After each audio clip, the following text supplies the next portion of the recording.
दोस्तों आज की इस बढ़ती महंगाई के दौर में हर व्यक्ति दिन रात मेहनत करता है ताकि वो अपनी और अपने परिवार की जिंदगी खुशहाल बना सके, अपने सपने पूरे कर सके। हर व्यक्ति अलग अलग तरह से इनकम कमाने की सोचता है। अब जहां इनकम की बात आती है तो वहां इनकम टैक्स की भी बात आ जाती है। तो अगर आपकी इनकम एक सर्टेन लिमिट से ऊपर जाती है दोस्तों, तो आपको सरकार को टैक्स देना पड़ता है और ITR का फॉर्म भरना पड़ता है। वेल्थ विंडो के इस चैनल की हेल्प से आज हम इसी टॉपिक पर चर्चा करेंगे। तो चलिए दोस्तों शुरू करते हैं।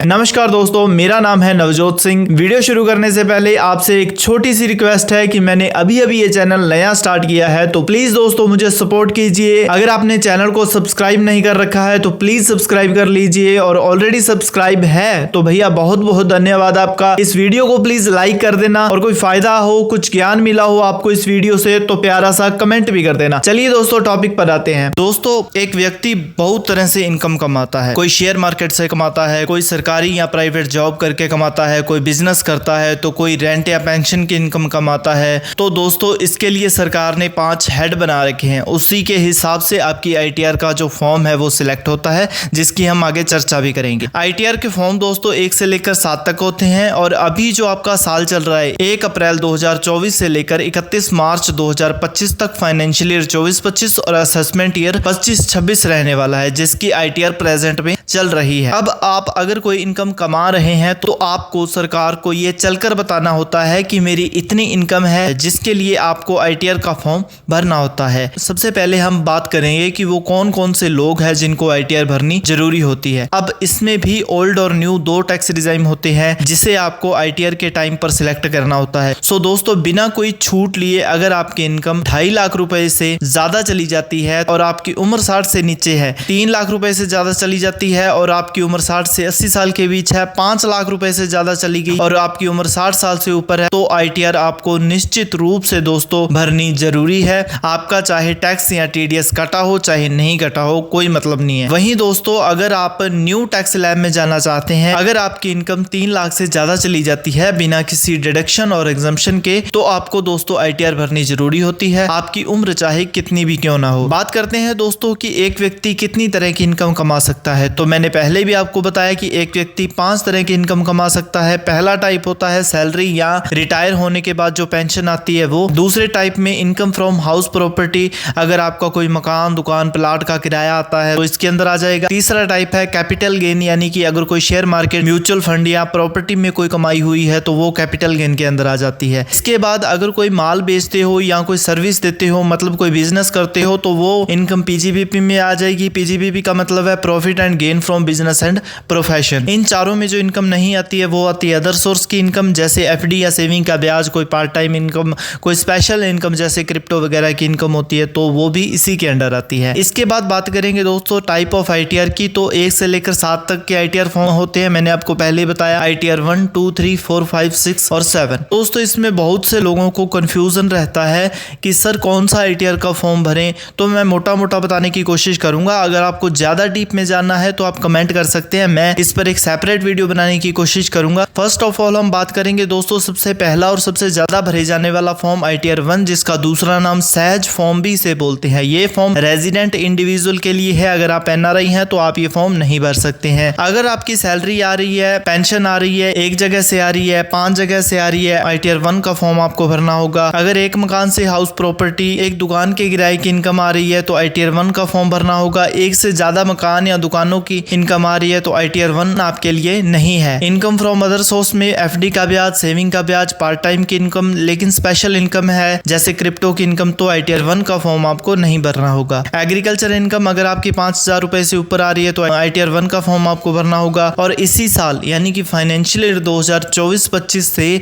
इन्होंने एक नया और चेंज किया है कि अगर आप लॉन्ग टर्म में कोई इन्वेस्टमेंट करते हो, जैसे कोई शेयर बेचा है या कोई म्यूचुअल फंड बेचा है, 12 महीने से ज्यादा रख करके इसके अलावा कोई और इनकम भी है तो ITR 1 का फॉर्म आपको भरना होगा। इनकम टैक्स के सेक्शन 112A के अंदर आपकी लॉन्ग टर्म कैपिटल गेन 1,25,000 यानी कि 1.25 लाख तक है तो भी आप ITR 1 का फॉर्म भर सकते हैं। 1.25 लाख से ज्यादा वाले या मान लो आपने कोई लॉस कैरी फॉरवर्ड करना है तो ITR 1 का फॉर्म आप भर सकते हैं। अब बात करते हैं ITR 1 कौन नहीं भर सकता। सबसे पहले वो इंसान जिसकी सारी की सारी इनकम तो ITR 1 की है लेकिन 50 लाख से ज्यादा है तो ITR 1 का फॉर्म आप नहीं भर सकते। एग्रीकल्चर इनकम 5,000 से ज्यादा है तो भी ITR का फॉर्म आप नहीं भर सकते। Long term capital gain, short term capital gain 1.25 lakh से ज्यादा है, बिजनेस या प्रोफेशन की इनकम है, एक से ज्यादा मकानों की इनकम है, अगर आप किसी कंपनी के डायरेक्टर हैं, अगर आपने अनलिस्टेड इक्विटी शेयर ले रखे हैं, आउट ऑफ इंडिया में कोई फाइनेंशियल एसेट है, कोई साइनिंग अथॉरिटी है, अगर आप नॉन रेजिडेंट ऑर्डिनरी रेजिडेंट हैं तो ITR 1 का फॉर्म आपके लिए नहीं है। अगर आपके पास कोई फॉरेन एसेट है, क्लबिंग ऑफ इनकम हो रही है, क्लबिंग का मतलब है अगर आपने अपनी वाइफ या माइनर बच्चे के नाम कोई पैसा इन्वेस्ट किया है और उनकी भी इनकम अगर आपके साथ जुड़ती है तो ITR 1 का फॉर्म आपके लिए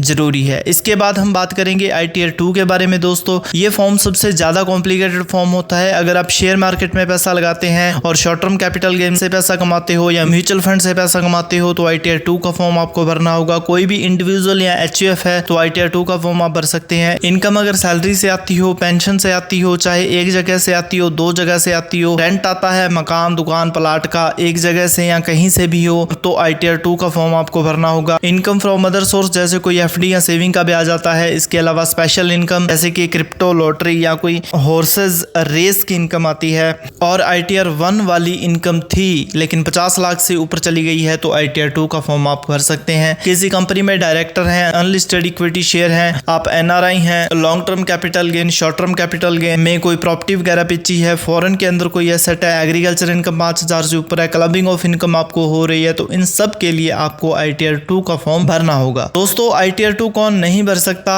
सारी की सारी इनकम ITR 2 की है लेकिन अगर कोई बिजनेस या प्रोफेशन की इनकम है, कोई सेल परचेज या सर्विस दी आपने तो आपको ITR 2 का फॉर्म नहीं भरना है। अब हम ITR 3 से पहले ITR 4 की बात करते हैं जिसको सुगम के नाम से भी जाना जाता है। 90% दोस्तों बिजनेसमैन इसी के अंदर ITR भरते हैं। कोई भी individual, HUF, partnership firm, LLP नहीं भर सकता। प्रेजम्पटिव यानी आपको एक लमसम इनकम दिखानी होती है। अगर आप कोई कैश के अंदर सेल करते हैं तो 8% प्रॉफिट दिखाना होता है, अगर ऑनलाइन करते हो तो 6% प्रॉफिट दिखाना होता है और अगर आप कोई सर्विस दे रहे हैं जैसे कि डॉक्टर, CA, इंजीनियर तो आपको अपनी रिसीट का 50% नेट प्रॉफिट दिखाकर ITR 4 का फॉर्म भर सकते हैं। यहाँ पर दोस्तों सैलरी, एक हाउस प्रॉपर्टी या अदर सोर्स की इनकम भी दिखा सकते हैं। इसके साथ अगर आप प्रोफेशनल हैं और आपकी रिसीट है 50 लाख तक तो आपको सेक्शन 44ADA के अंदर 50% की रिसीट दिखा सकते हैं। 50 से ऊपर 75 लाख तक भी दिखा सकते हो लेकिन उसमें शर्त यह है कि 5% से कम आपकी कैश के अंदर रिसीट होनी जरूरी है। अगर बात करें सेल की तो 2 करोड़ तक जा सकता है, 5% से कम कैश में आती है तो 3 करोड़ तक सेक्शन 44AD के अंदर जा सकते हैं। इससे भी ज्यादा सेल है तो आपको टैक्स ऑडिट करवानी होगी और ITR 3 का फॉर्म आपको भरना होगा। और इसी साल फाइनेंशियल ईयर 2024-25 से लॉन्ग टर्म में कोई इन्वेस्टमेंट की है जैसे कोई शेयर बेचा है या म्यूचुअल फंड बेचा है, 12 महीनों से ज्यादा रख करके बेचा है, इसके अलावा कोई और इनकम है तो भी आपको ITR 4 का फॉर्म भरना होगा। अगर इनकम टैक्स के सेक्शन 112A के अंदर आपकी long term capital gain 1.25 lakh तक है तो ITR 4 का फॉर्म भर सकते हैं। लेकिन अगर आपको कोई लॉस कैरी फॉरवर्ड करना है तो 1.25 लाख से ज्यादा इनकम है तो आपको ITR 3 का फॉर्म भर सकते हैं। अब बात करते हैं ITR 3 के बारे में जो कि स्पेशल बिजनेस और प्रोफेशन की बात करता है। कोई माल सेल करते हैं, कोई सर्विस करते हैं, कोई कमीशन की इनकम है, आप डायरेक्टर हैं किसी कंपनी के, कोई अनलिस्टेड इक्विटी शेयर है, इंडिया के अंदर या इंडिया के बाहर कोई प्रॉपर्टी है, एक या एक से ज्यादा हाउस प्रॉपर्टी है, सैलरी या पेंशन की इनकम आती है और अगर आपकी कोई पार्टनरशिप फर्म है वहां से आपको रेम्यूनरेशन मिलता है। अगर आपकी कोई टैक्स ऑडिट होती है, 1 करोड़ से ज्यादा सेल या 50 लाख से ज्यादा सर्विस वाले करवाते हैं। ITR 3 दोस्तों एक ऑलराउंडर फॉर्म होता है। अगर आप पर दोस्तों ITR 1, 2 और 4 एप्लीकेबल नहीं होता है तो आप आंख बंद करके ITR 3 का फॉर्म भर सकते हैं। दोस्तों ये थोड़ा सा कॉम्प्लिकेटेड और पेचीदा फॉर्म होता है। प्रॉफिट एंड लॉस अकाउंट भी भरना होता है, बैलेंस शीट भी बनानी पड़ती है वरना सेक्शन 139(9) के अंदर आपको आपकी ITR डिफेक्टिव भी हो सकती है। ITR 5 की बात कर लेते हैं दोस्तों। अगर आप एक LLP या पार्टनरशिप फर्म है, AOP एसोसिएशन ऑफ पर्सन है, BOI यानी कि बॉडी ऑफ इंडिविजुअल है, बिजनेस ट्रस्ट है, आर्टिफिशियल जूरिडिक्शन पर्सन है तो आप ITR 5 का फॉर्म भर सकते हैं दोस्तों। ITR 6 दोस्तों आप एक कंपनी कंपनी है, चाहे पब्लिक लिमिटेड हो चाहे प्राइवेट लिमिटेड है, ओपीसी 1% कंपनी है तो आपकी ITR 6 जाएगी। अगर आप चैरिटेबल या रिलीजियस ट्रस्ट हैं सेक्शन 80G या 12A के अंदर हैं, अगर आप 23C के अंदर हैं या स्कूल या कॉलेज हैं तो ITR 7 का फॉर्म भर सकते हैं। और एक ITR V और होती है दोस्तों जिसे कि ITR वेरीफाई कहा जाता है। जब आप ITR सेलेक्ट करके सारा डाटा भरने के बाद ITR को सबमिट करते हैं तो वो ITR V हो जाएगी। तो 30 दिन के अंदर अंदर आपको वो ITR आधार OTP वगैरह से वेरीफाई करनी होती है। वैसे तो हैंड टू हैंड भी हो जाती है, जैसे आप ITR को वेरीफाई कर देंगे ये आपका ITR एक्नॉलेजमेंट आ जाएगा, तो वहां एक्नॉलेजमेंट नंबर लिखा आएगा, मतलब आपकी ITR कंप्लीट हो चुकी है, सारा का सारा काम आपका कंप्लीट हो चुका है। तो ये था दोस्तों एक डिटेल एनालिसिस ITR के बारे में। ये वीडियो आपको कैसी लगी कमेंट करके जरूर बताएं, और कोई भी डाउट अगर आपका है तो वो भी आप कमेंट कर सकते हैं। अगर आपको ये वीडियो पसंद आई तो इसे लाइक जरूर करें दोस्तों, और चैनल को अभी तक सब्सक्राइब नहीं किया है तो प्लीज जाकर सब्सक्राइब जरूर कर लें, यही हमारे लिए एक रियल मोटिवेशनल है। So thank you so much दोस्तों, जय हिंद जय भारत।